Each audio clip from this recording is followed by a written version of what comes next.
बादलों ने जब कहर बरपाया, पहाड़ों ने चुप रहकर सब कुछ सहा। चीखों में डूबी वो शांत वादियां, हर सांस एक सवाल बन गई। मगर उसी सन्नाटे में जब टूटने लगी उम्मीदों की डोर, तब आसमान चीरते हुए आया चिनूक का शोर। जब प्रकृति ने अपना प्रचंड रूप दिखाया, एक अंधेरा सा छा गया।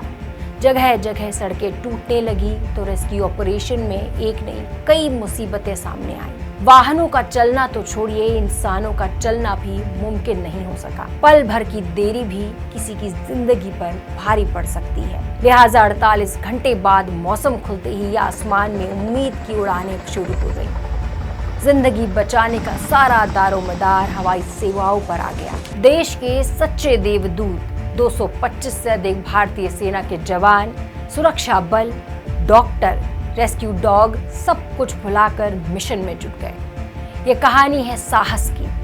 ये संदेश है, चाहे कितनी भी विपदा क्यों ना हो, भारत माँ के सपूत खड़े रहते हैं, रक्षा करते हुए, जीवन को बचाते हुए। उन वीर जवानों, रेस्क्यू टीम्स, डॉक्टरों, प्रशासन सभी के लिए हम गर्व से कहते हैं, भारत के सचेत प्रहरी, उम्मीद के दूत और जीवन के देवदूत। सेना, वायुसेना के साथ सिविल हेलीकॉप्टर्स ने रेस्क्यू का जिम्मा संभाला।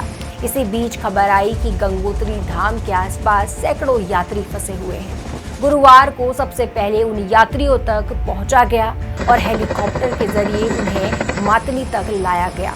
दूसरी तरफ देहरादून से जैसे ही सेना के भारी भरकम चिनूक हेलीकॉप्टर ने उड़ान भरी, एक नई उम्मीद परवान चढ़ने लगी। देहरादून से चिनूक हेलीकॉप्टर एसडीआरएफ, एनडीआरएफ के जवानों और रेस्क्यू के लिए जरूरी उपकरणों को लेकर हर्षिल पहुंचा।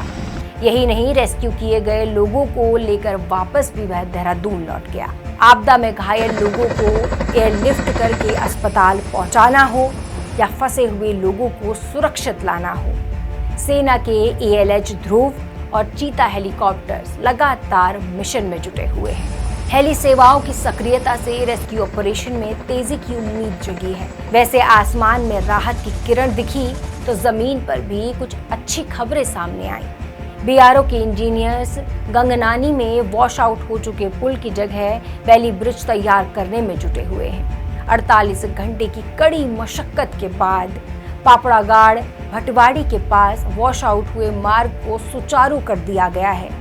कुल मिलाकर जब धरती ने रास्ता रोका, तब आसमान ने अपने दरवाजे खोले और देवदूत बनकर उतरी वो रेस्क्यू टीमें, जो किसी फरिश्ते से कम नहीं है। सलाम है रेस्क्यू में जुटे तमाम जवानों को, जिनके हौसलों के आगे हर मुश्किल छोटी पड़ जाती है।